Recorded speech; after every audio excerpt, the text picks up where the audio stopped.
بسم اللہ الرحمن الرحیم۔ سیدنا سلمان فارسی رضی اللہ تعالی عنہ رسول کریم صلی اللہ علیہ وسلم کے صحابہ میں ان کی بہت سی امتیازی خصوصیات اور بہت سی منفرد ان کی خصوصیات ہیں۔ پہلی یہ ہے کہ سیدنا سلیمان فارسی رضی اللہ تعالیٰ عنہ ان کی عمر کے بارے میں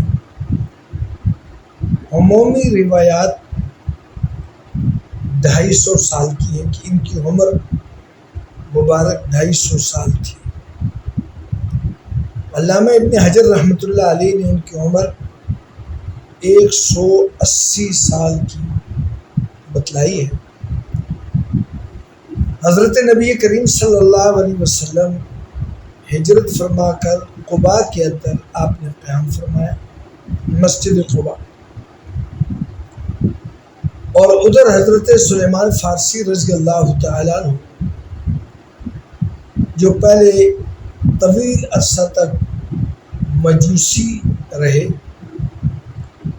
اور پھر اس کے بعد یہ عیسائی مذہب اختیار کیا اور اس کے علوم اور اس کے رموز کو خوب اس میں مہارت حاصل کی، اور اس کے بعد آپ نے آخر میں یہودیت کو اختیار کیا، لیکن یہ ساری زندگی تھی ان کی غلامی کی۔ تو وہ بکتے بکاتے 10 مالکوں کے بعد وہ ایسے مالک کے پاس آئے کہ جس نے مدینہ شریف میں آ کر سکونت اختیار کی، اور یہودیوں کی بڑی آبادی تھی خیبر میں، اور اس کے ارد گرد ان کے باغات تھے، ان کے قلعے 10-12 ان کے قلعے تھے چھوٹے بڑے۔ تو رسول اکرم صلی اللہ علیہ وسلم کا ان کو پتہ چلا تو انہوں نے رسول اکرم صلی اللہ علیہ وسلم کی متعدد مرتبہ زیارت کی، اور یہ اپنی غلامی کی زنجیروں سے آزاد ہونے کا انہوں نے ایک پروگرام بنایا۔ تاہم اللہ نے ان کو آزادی عطا فرما دی، یہ مسلمان ہوئے۔ جب کوئی مسلمان ہو جاتا تھا تو پھر نبی پاک صلی اللہ علیہ وسلم کا یہ مبارک عمل تھا کہ وہ مہاجرین اور انصار مدینہ والوں کے درمیان بھائی چارہ قائم فرما دیتے تھے۔ چنانچہ سیدنا سلیمان فارسی رضی اللہ تعالیٰ عنہ کو آپ نے سیدنا ابو درداء رضی اللہ تعالیٰ عنہ کا بھائی بنا دیا، اور حضرت سلیمان فارسی کا ہاتھ حضرت ابو درداء رضی اللہ تعالیٰ عنہ کے ہاتھ میں دے دیا۔ اب ان دونوں کی عمر میں تفاوت تھا۔ جس وقت یہ حضرت ابو درداء رضی اللہ تعالیٰ عنہ کے بھائی بنائے گئے، اس وقت ان کی عمر تقریباً 150 سال تھی، اور حضرت ابو درداء رضی اللہ تعالیٰ عنہ بالکل نوجوان تھے۔ تو اب بھائی جن کو بنایا گیا وہ بالکل نوجوان، اور جو بھائی بنے ہیں حضرت سلیمان فارسی 150 سال، یعنی والد دادا اور دادا کی عمر کے، بڑی عمر، لیکن ان کی صحت قابل رشک تھی۔ چنانچہ سیدنا ابو درداء رضی اللہ تعالیٰ عنہ انہیں لے کر اپنے گھر پہنچے، تو پہنچتے ہی سیدنا سلیمان فارسی رضی اللہ تعالیٰ عنہ نے جو اعمال کیے میں اس کی طرف متوجہ کرنا چاہتا ہوں۔ سب سے پہلے انہوں نے حضرت ابو درداء رضی اللہ تعالیٰ عنہ کے گھر کا جائزہ لیا اور پھر ان کی ایریا کو دیکھا تو وہاں تو گھر والی کوئی شکل و صورت ہی نظر نہ آئی، کیونکہ جس گھر کے اندر عورت ہو تو وہ عورت اپنے وجود کا پتہ دیتی ہے کہ گھر کی ہر چیز سلیقے سے ہو، برتن دھلے ہوئے ہوں، بستر بچھا ہوا ہو اور صفائی ستھرائی ہو۔ تو وہاں جب انہوں نے دیکھا تو گھر میں تو کچھ بھی نہیں، ایک چٹائی بچھی ہوئی ہے اور گھر کے اندر کچھ صفائی ستھرائی سنورا ہوا نہیں تھا۔ جب ان کی ایریا کو دیکھا جو اس وقت پردہ اس کا حکم نہیں آیا تھا، تو اس کی حالت بھی ایسی تھی کہ کپڑے میلے کچیلے تھے، گرد و غبار میں اٹی پڑی تھی۔ تو سب سے پہلے انہوں نے یہ کیا کہ ان کی ایریا کو مخاطب کر کے فرمایا کہ بہن یہ تو نے اپنا حلیہ کیا بنا رکھا ہے، کوئی صفائی ستھرائی نہیں، تو یہ کیا حلیہ آپ نے بنا رکھا ہے اور یہ گھر کا کیا حلیہ بنا رکھا ہے، کوئی چیز بھی تو ترتیب سے نہیں ہے۔ تو اب حضرت ابو درداء کی ایلیا ام درداء رضی اللہ تعالی عنہا نے فرمایا کہ بھائی عورت بنتی ہے، سنورتی ہے اور اپنے گھر کو سنوارتی ہے وہ اپنے شوہر کی طرح، اس کے ذوق کے مطابق چلتی ہے۔ آپ کے بھائی ابو درداء دنیا سے بالکل لا تعلق ہیں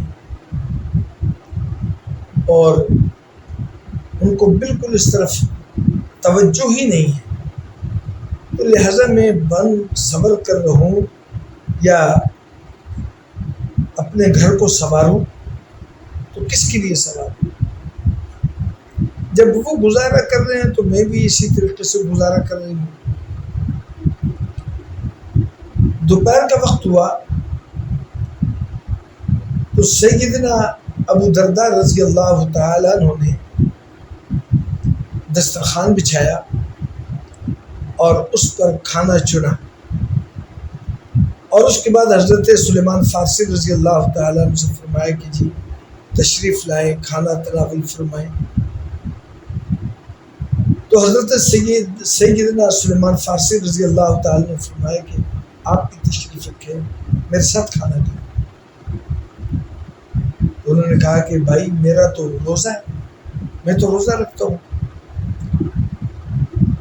تو حضرت سلمان فارسی رضی اللہ تعالیٰ عنہ نے دوبارہ ان کو یہ ریکویسٹ کی کہ آپ بیٹھے میرے ساتھ کھانا کھائیں۔ انہوں نے پھر وہ عذر پیش کیا کہ میرا تو روزہ ہے اور میں روزہ رکھوں گا۔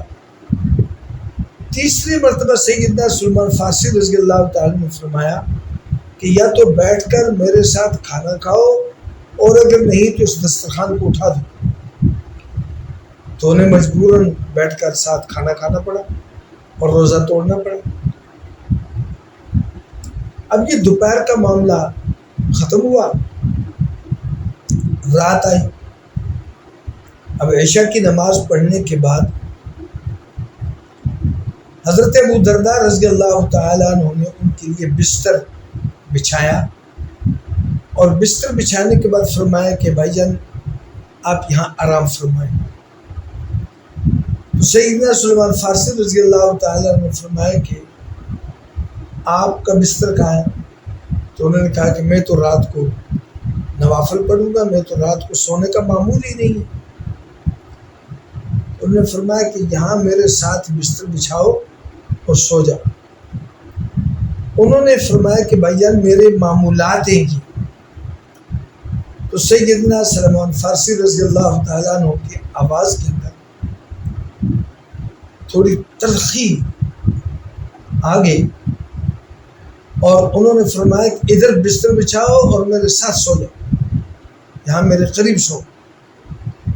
لہذا حضرت ابو درداء رضی اللہ تعالی عنہ ارشاد فرماتے کہ میں نے دل میں یہ سوچا کہ بڑے بھائی ہیں، ناراض ہو رہے، تو چلو ان کے ساتھ میں سو جاتا ہوں بستر بچھا کر، یہ جب سو جائیں گے تو میں دوبارہ اٹھ جاؤں گا اور اپنے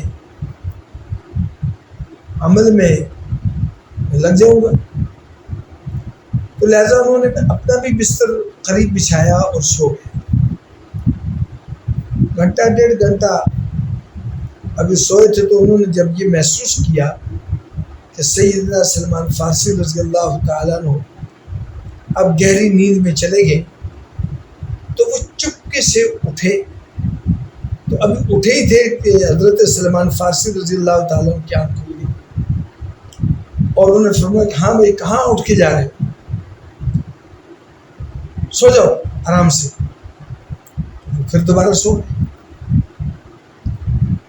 سحری کا وقت ہوا تو سلمان فارسی رضی اللہ تعالیٰ عنہ اٹھے اور ان کو کہا کہ ہاں اب اٹھو۔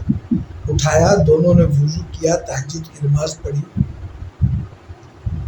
اور پھر یہ طے ہوا کہ فجر کی نماز رسول مقبول صلی اللہ علیہ وسلم کے پیچھے ادا کرنی ہے مسجد نبوی میں۔ چنانچہ تازہ وضو کرنے کے بعد جب تیاری ہوئی تو سیدنا سلمان فارسی رضی اللہ تعالیٰ عنہ نے حضرت ابو درداء رضی اللہ تعالیٰ عنہ کو پاس بٹھایا اور فرمایا کہ میں تمہیں کچھ نصیحت کرنا چاہتا ہوں۔ میں نے یہ اس لیے اس حدیث پاک کو جو بخاری شریف میں ہے آپ کے سامنے پیش کیا آسان کر کے کہ یہ پوری امت کے لیے ایک سبق ہے، پوری امت کو اس پر عمل کرنے کی ضرورت ہے۔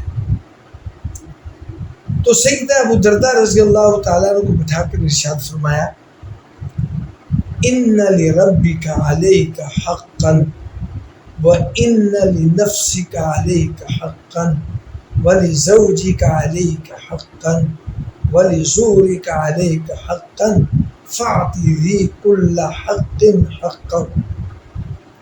فرمایا کہ ابو درداء یاد رکھو، تمہارے رب کا تمہارے اوپر حق ہے، اس کو بھی ادا کرو۔ اب اللہ کا حق کیا ہے؟ وَاعْبُدُوا اللَّهَ وَلَا تُشْرِكُوا بِهِ شَيْئًا۔ اپنی زندگی کے تمام اعمال میں، ضرورتوں میں، خوشیوں میں، غمیوں میں، سفر حضر میں اور خلوت اور جلوت میں اللہ کے ساتھ کسی کو شریک نہیں کرنا، یہ اللہ کا حق ہے۔ فرمایا کہ ان لربک علیک حقا، اس کے بعد ارشاد فرمایا ولنفسک علیک حقا، تمہارے نفس کا بھی تم پر حق ہے۔ یہ جو آپ نے دن بھر روزہ رکھنا اور رکھتے چلے جانا، رات بھر نماز میں نوافل میں گزارنا، تلاوت میں گزارنا، یہ تمہارے نفس کا بھی تم پر حق ہے۔ اس نفس کو، اس جان کو تم نے آرام دینا ہے، اور دین وہ ہے کہ جو رسول پاک صلی اللہ علیہ وسلم کی زندگی کے مطابق ہو۔ نمونہ نبی اکرم صلی اللہ علیہ وسلم کا عمل ہے، آپ کی سیرت نمونہ ہے۔ حضور صلی اللہ علیہ وسلم رات کو جلدی سوتے تھے، صبح جلدی اٹھتے تھے اور دوپہر کو قیلولہ فرماتے تھے، یہ جان کا حق ہے۔ آج امت مسلمہ میں رات کو لیٹ سونا، صبح فرائض کو ترک کر دینا، دوپہر تک سوتے رہنا، اور پھر صبح کا کھانا دوپہر کو، دوپہر کا رات دیر۔ تو فرمایا کہ یہ حضور صلی اللہ علیہ وسلم کی عملی زندگی سے ہٹا ہوا طریقہ ہے۔ اس وقت دنیا کی کئی قومیں وہ رات کو جلدی سوتی ہیں، صبح جلدی اٹھتی ہیں، سورج کی روشنی کو وہ کام میں لاتے ہیں اور رات کو آرام کرتے ہیں، جو ہمارے پیارے نبی حضرت محمد مصطفیٰ صلی اللہ علیہ وسلم کا اصل طریقہ ہے۔ وَلِنَفْسِكَ عَلَيْكَ حَقًّا وَلِزَوْجِكَ عَلَيْكَ حَقًّا، تمہاری بیوی کا بھی تم پر حق ہے کہ بیوی کے لیے تمہیں زیب و زینت کرنا ہے اور بیوی تمہارے لیے زیب و زینت کرے گی۔ اپنے گھر کو سنوارنا ہے، ہر چیز کو صاف ستھرا، نظافت، اسی لیے فرمایا کہ الطہور شطر الایمان، کہ صفائی ستھرائی یہ ایمان کا حصہ ہے، حصہ ہے ایمان کا۔ تو یہ تو کوئی بات نہ ہوئی کہ عبادت کے اندر اتنے منہمک ہو گئے کہ نہ کپڑوں کی صفائی کا خیال ہے، نہ جسم کی صفائی کا خیال ہے، نہ گھر کی صفائی ستھرائی کا خیال ہے، نہ اٹھنے بیٹھنے کی کوئی ڈھنگ کی جگہ بنی ہوئی ہے۔